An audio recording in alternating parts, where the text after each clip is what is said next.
This week in Jamaica Now, did the police release the killers of corporate area businessman Richard Ramdale minutes after his murder?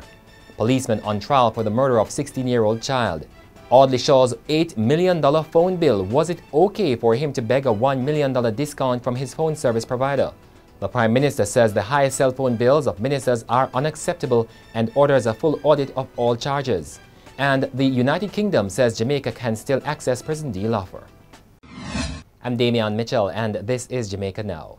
The Finance Minister Audley Shaw is facing fresh criticisms over revelations that he negotiated a discount with a telecoms provider for his $8.34 million phone bill. The bill, incurred in 1 year, is more than Mr. Shaw's annual salary. Based on my assessment of the bills that I saw, I took responsibility for some $2.58 million worth of the bills, and in fact also negotiated a discount with the company of just over $1 million. But social commentator Lucius White says Mr. Shaw has compromised his position as finance minister. He says any decision that Mr. Shaw will have to make in relation to the company is likely to be viewed with suspicion, given that the entity granted him a personal favor when it gave him a $1 million discount on his phone bill. But on Tuesday, he was in no mood to talk about his misstep. Hi, Mr. Shaw. Good afternoon. Wanted to get a quick word with you. I know you sent out a release regarding the phone bill.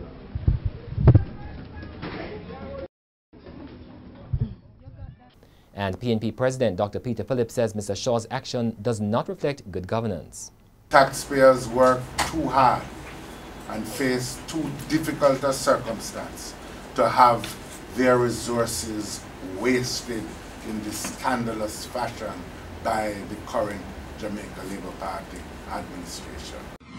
And based on information obtained by Television Jamaica through the Access to Information Act, in October last year, Mr. Shaw incurred more than $4 million in phone charges.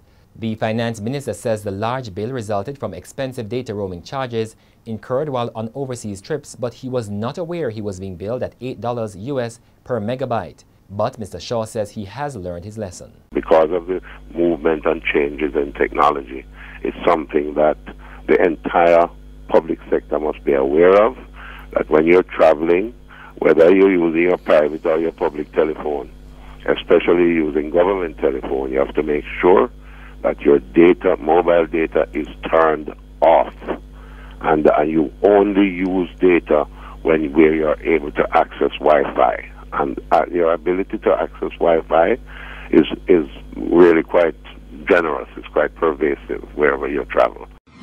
And the Prime Minister Andrew Holness has described the exorbitant bill as unacceptable. He has also ordered an audit on the phone bills of all government ministers and state ministers. Mr. Holness says charges are to be capped at an amount to be determined by the Ministry of Finance and the Public Service. He has also urged cabinet ministers to take responsibility to clear their phone bills. The Police High Command has launched a top-level probe to determine why the police personnel who intercepted the suspected killers of corporate area businessman Richard Ramdale released them minutes after they were held. Head of the Criminal Investigation Branch Assistant Commissioner Elan Powell says he has ordered the cops implicated in the matter to provide statements detailing the sequence of activities and their actions. Ramdale, traveling in his dark blue Benz SUV, was shot dead by two gunmen on Ruthven Road on Tuesday around 4:30 p.m. The gunmen then reportedly boarded a white motor car, headed south on Ruthven Road, but soon after were intercepted on Balmoral Avenue by cops. Powell said at the time the cops were satisfied that the men were clear, having searched them and checked their hands for gunpowder residue. A forensic pathologist has testified that Ravin Thompson, the teenage boy who was shot during a 2007 joint police-military operation in Whitfield Town, St. Andrew, was alive when he was wounded a second time. According to Dr. S.N. Prasad Kidiala, a post-mortem examination revealed that Thompson was shot 3 times and died from the cumulative effects of the 3 bullets. However, Prasad acknowledged that the 3 bullets by themselves could have been fatal. Prosecutors have alleged that former police constable Mark Russell and another former constable, Morris Lee, placed a police-issued M16 rifle in the teen's hands before shooting him on Darling Street in downtown Kingston. The official police report had said Thompson was killed during a police confrontation. Business leaders in Trelawney say the authorities should not be surprised that tourism harassment has been cited as a concern for cruise lines. Last week, reports surfaced about the impending pullout of 3 major cruise lines, largely because of harassment concerns. The Port Authority of Jamaica has disputed the reports, saying apart from the Royal Caribbean Cruise Lines and the subsidiary Celebrity Cruises, all cruise lines remain committed to Falmouth and are still scheduled to call at the port. A British diplomat has revealed that Jamaica could still access the deal for the 65 million British pounds to help build a prison here. In January, the leader of government business in the Senate, Camilla Johnson-Smith, told lawmakers that the administration had turned down the UK's offer. At that time, she said the terms of the offer were not beneficial to Jamaica as a whole. However, she did not state the unfavorable terms.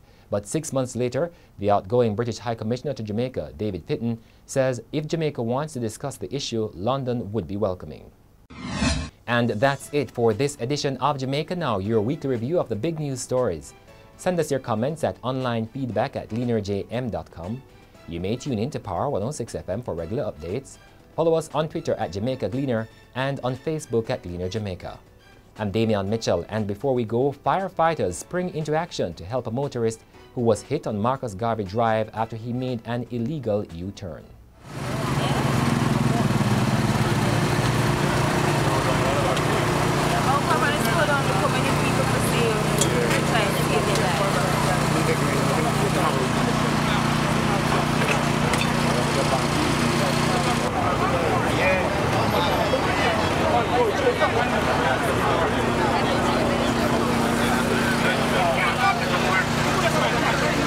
Transport.